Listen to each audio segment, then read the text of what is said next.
In this video, you're going to learn exactly how to rank your site in Google, step by step. Now, I should warn you, this is an advanced SEO tutorial. So if you don't even know what SEO stands for, this video is not for you. But if you want to learn about advanced SEO strategies that get results, you're in the right place. In fact, I've used the techniques from this video to grow my organic traffic in record time. I'm Brian Dean, the founder of Backlinko. And in this video, I'm gonna show you my step-by-step action plan for higher Google rankings, including lots of real-life case studies. Stay tuned.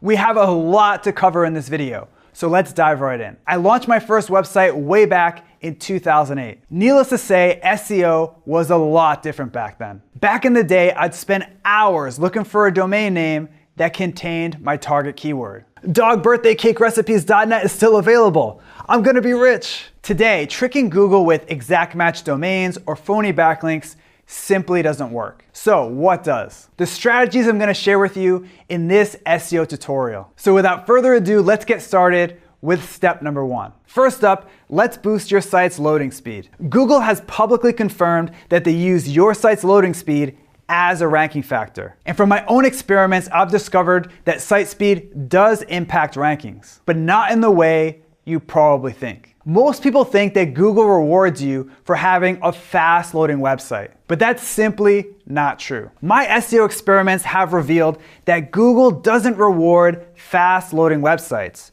It penalizes slow loading websites. This makes sense if you think about it. Google's #1 job is to give their users the best result for a given search. And everyone, and I mean everyone, hates slow loading websites. Loading the page.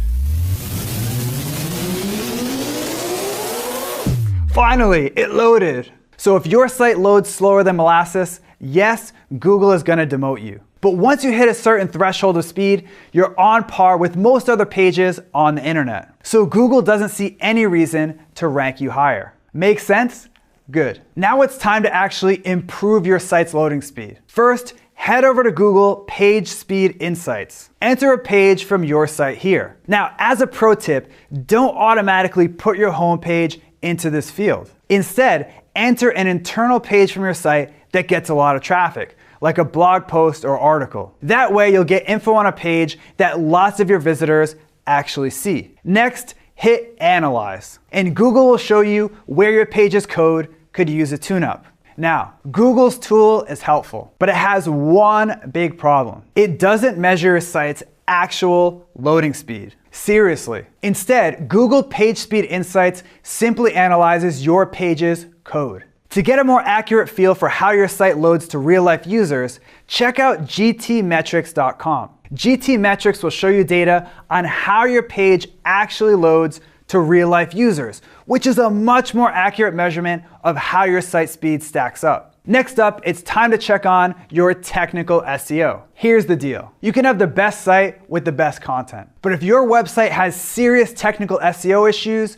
you're not going to rank. Fortunately, identifying and fixing these sort of issues can be super easy. Here's how to do it. Your first step is to log into your Google Search Console account. Pay special close attention to the crawl errors section. If you see any issues with DNS, server connectivity, or robots.txt, that's something you'll want to fix ASAP. But if they all show a green check mark, you're all set. Next, click on the Crawl Errors button. This will take you to the URL error section of the Search Console. It's perfectly okay to have a few server errors and 404s. But if you see hundreds of errors here, this is something that you'll want to fix ASAP. Moving right along, we have our third step in this SEO tutorial, which is keyword research. Here are 3 quick techniques for finding awesome keywords. First up, we have Google Suggest. To use it, enter a keyword into Google, but don't press enter. Google will suggest long-tail keywords that you can target. And when Google actually suggests a specific keyword to you,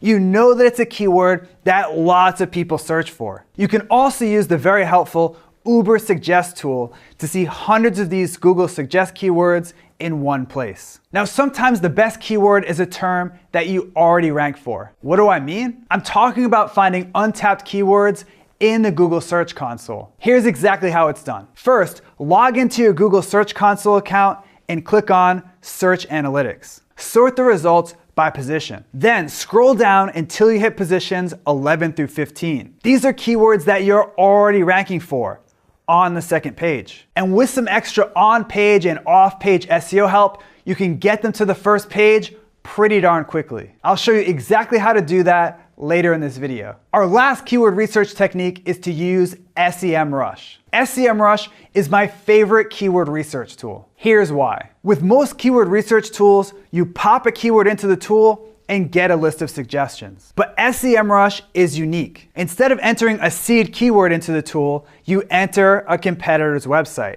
And SEMrush shows you all of the keywords that they already rank for. Next up, we have content development. Back in the day, Google would reward sites that publish lots of unique, quality content. That's why so many blogs started pumping out mediocre 400-word blog posts. But the truth is this: the whole publish lots of unique content approach simply doesn't work anymore. Today, Google's #1 goal is to show their user the best result for a given keyword, which means they don't care how many pieces of content your site puts out or how often you publish. For example, my site, backlinko.com, has only 34 total posts, and I rank for super competitive keywords like keyword research and SEO techniques. So if publishing lots of unique content doesn't work, what does? Publishing less often, but making each piece of content that you do publish absolutely crazy amazing. Here's how to create crazy amazing content. First, make your content insanely actionable. A few years ago, Dr. Jonah Berger from the University of Pennsylvania ran a research study to discover what made online content go viral. So what did he find? Dr. Berger discovered that highly practical content was 34% more likely to go viral than content that didn't contain practical info. For example, my post, 21 actionable SEO techniques you can use right now, contains 21 practical SEO tips. And this highly practical post has generated thousands of social shares and hundreds of backlinks. This page also ranks in the top 3 of Google for the keyword SEO techniques. Next, you want to make sure that your content is at least 1,890 words long. Yes, this might go against conventional wisdom. After all, you may have heard that people won't read anything online that's more than 500 words. But I have data to prove that this simply isn't true. In fact, last year I teamed up with a bunch of SEO software companies to conduct the largest ranking factor study ever. In total, we analyzed 1 million Google search results. And we discovered that longer content significantly outperformed short blog posts. In fact, we found that the average first page result in Google boasted 1,890 words. Do you remember that SEO techniques post that I mentioned earlier? In addition to being highly practical, the post is also super long. In fact, that post is over 4,000 words. Next, you want to make infographics part of your content marketing. BuzzSumo did their own study into what makes content go viral. And they discovered that infographics get an average of 2.3 times more shares than other content formats. I found the same thing from my own experiments. For example, this post on on-page SEO contains a big ol' infographic. And that's one of the reasons that this piece of content gets shared and linked to like crazy. Speaking of on-page SEO, now that you've published an awesome piece of long-form content, it's time to optimize it around your target keyword. Here's how. First, make sure that you publish your page on a short URL. Our ranking factor study found that short URLs tended to outrank long URLs. For example, my target keyword for this page is SEO tools. So I made my URL simply SEO-tools. Note that my URL also contains my target keyword. This is also important for on-page SEO. Next, include your target keyword once in the first 100 words of your article. Why? Google puts more weight on keywords that appear at the top of your page. So to help Google understand what your page is all about, make sure to include your keyword once in the first 100 words of your page. For example, in my SEO tools post, you can see that I use my target keyword right off the bat. Our last on-page SEO tip is to add outbound links to your page. Google wants to see that your content is a comprehensive resource on that topic. And that's only possible if you link out to other helpful pieces of content. In fact, a recent industry study found that pages that link out consistently outrank pages that don't link out to other websites. Okay, so you just published your in-depth, keyword-optimized piece of content. So you're all set, right? Wrong. Publishing now. Time to chill.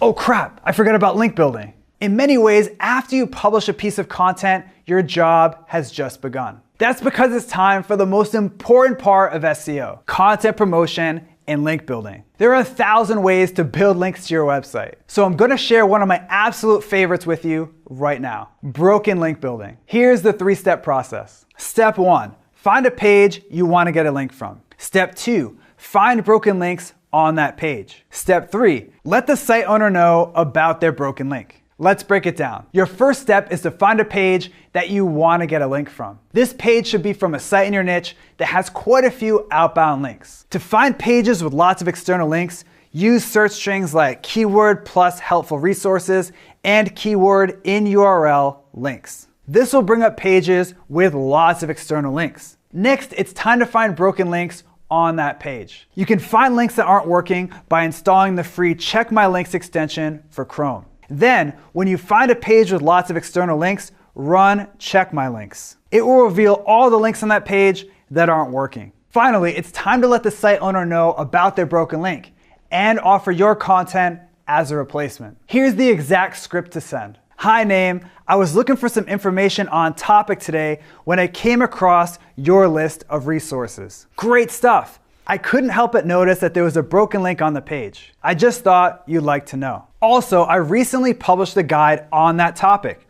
It might make a nice addition to your page. Either way, keep up the awesome work. And you're set. Last up, I have a bonus tip for you, which is to optimize your site around user experience signals. In 2015, Google announced that they now use a machine learning algorithm called RankBrain. Even though Google has been quiet about the details of exactly what RankBrain does, Larry Kim from WordStream has discovered how RankBrain probably works. According to his data, RankBrain measures how users interact with your site in Google search and ranks you partially based on these user experience signals. For example, Larry noticed a clear correlation between organic click-through rate and rankings. Specifically, he found that pages with a high CTR tended to outrank pages with a below average click-through rate. In other words, RankBrain probably measures CTR and uses this data as a key ranking factor.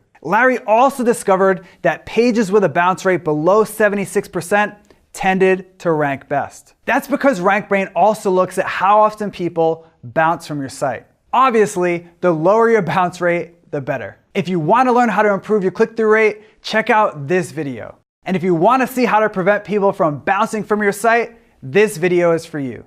Okay, that's it for my advanced SEO tutorial. If you like this video, make sure to subscribe to my channel right now. Just click on the subscribe button. Also, if you want exclusive SEO techniques that I only share with subscribers, head over to backlinko.com and sign up for the newsletter. It's free. Now it's time to hear from you. Which of the strategies from this video are you going to use first? Are you going to improve your site speed or try broken link building? Let me know by leaving a comment below right now. You know what I'm saying? So bad it's good? All right. Wunderbar. I could forget. It goes like, like I'm like eating it. Vacuum time, construction time. That's ridiculous. Again, it looks insane.